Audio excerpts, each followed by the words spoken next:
4 minutes. If your couch is on fire, get out of the house. Seriously, it's incredible. I've lit these things, and it's just incredible how quickly a room can go to flashover. And unfortunately, when they made that film, they didn't go look at the floor afterwards. But I've done some tests and went and looked at the floor afterwards, and you know what? It looks like somebody poured gasoline all over the floor.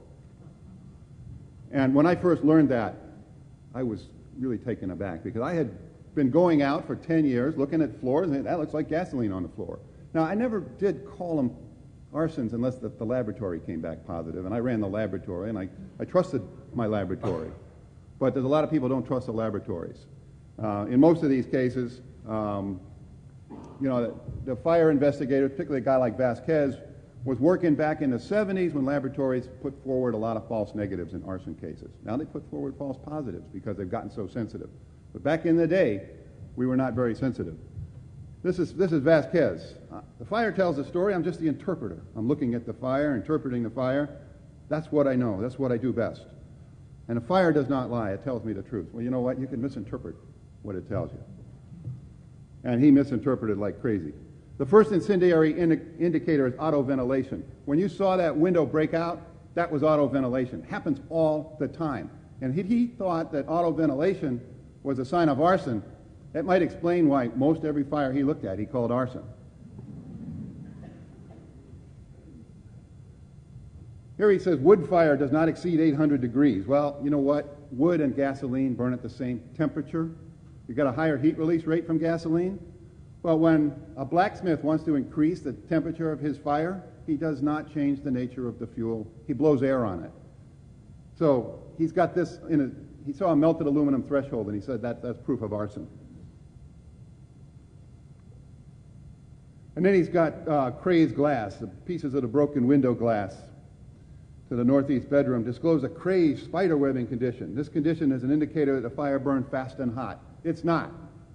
It's absolutely not. It's a myth. I knew it was a myth the first time I heard it, because I used to craze glass when I would screw up a chemistry experiment and put water on it to try and cool it off quickly. But it was accepted all over the place. People cited this book from the National, by God, Bureau of Standards that said crazed glass indicates rapid heating.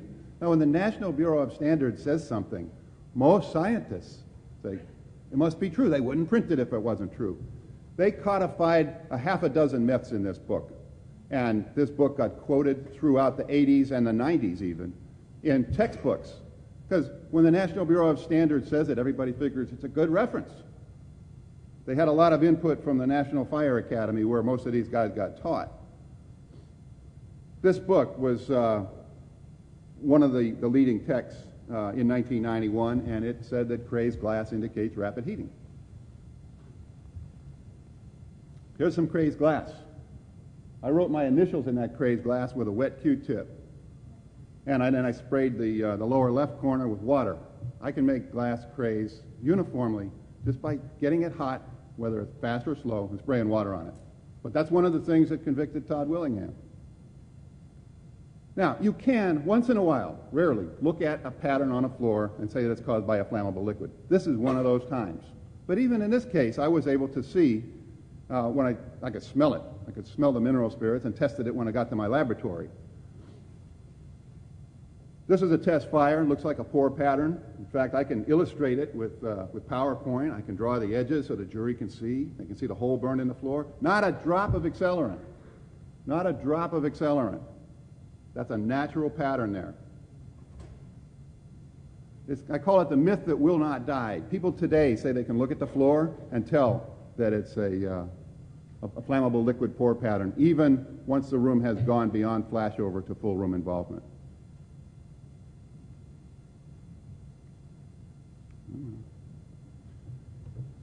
The question that really needs to be asked with a pattern like this is, why didn't it burn on the sides? And the reason it didn't burn on the sides is the floor protected it. There was something on the floor protecting it from the heat of the flashover.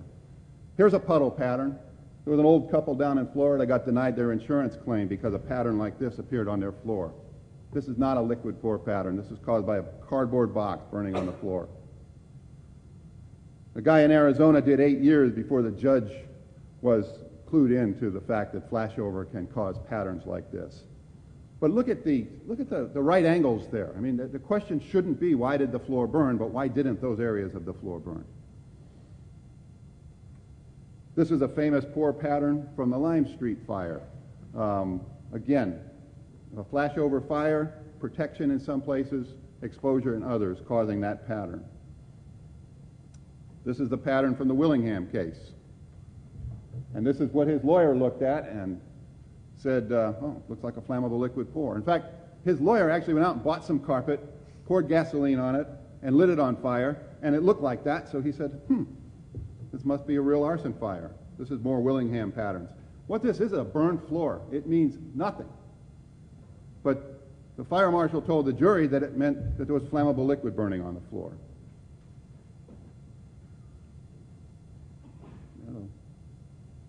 This thing needs a new battery. Well, the science is different now. This is a Texas fire marshal talking to the Chicago Tribune in 2004. At the time of the Willingham fire, we were still testifying to things that weren't accurate, or that aren't accurate today. They were true then, but they aren't now, as if the laws of physics have changed. I'm sure he meant to say something else, but I love that quote. But it wasn't just the fire, folks. It wasn't just the bad science with the fires. This is what they used to get him sentenced to die. Posters. This is from that psychologist. There's a hooded skull with wings and a hatchet.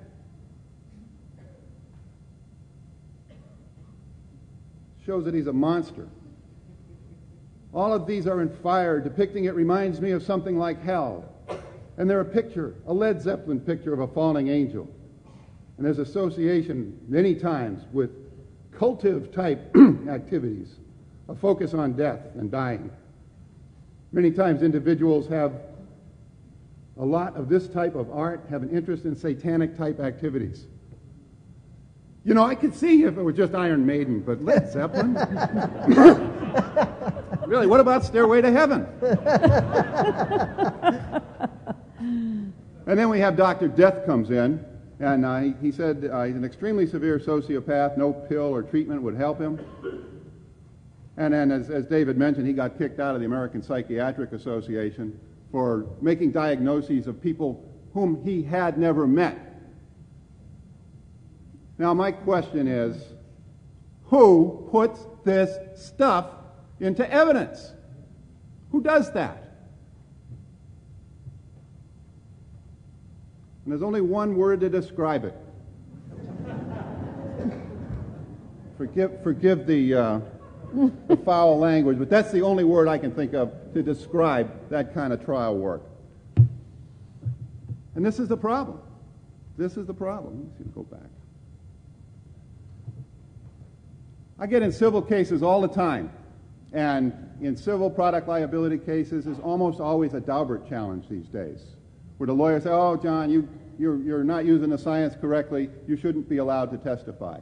And there have been literally thousands of people excluded in civil cases under Daubert, where the standard of proof is a preponderance, not beyond a reasonable doubt. In criminal cases, it almost never happens. In fact, it makes headlines. It makes headlines when a judge excludes testimony in a criminal case. So, we can't count on the courts. And that's the takeaway message, is we've got to clean the act up upstream of the courts, because the judges are not gonna do it. So that's what I have, and my time is up. Thank you.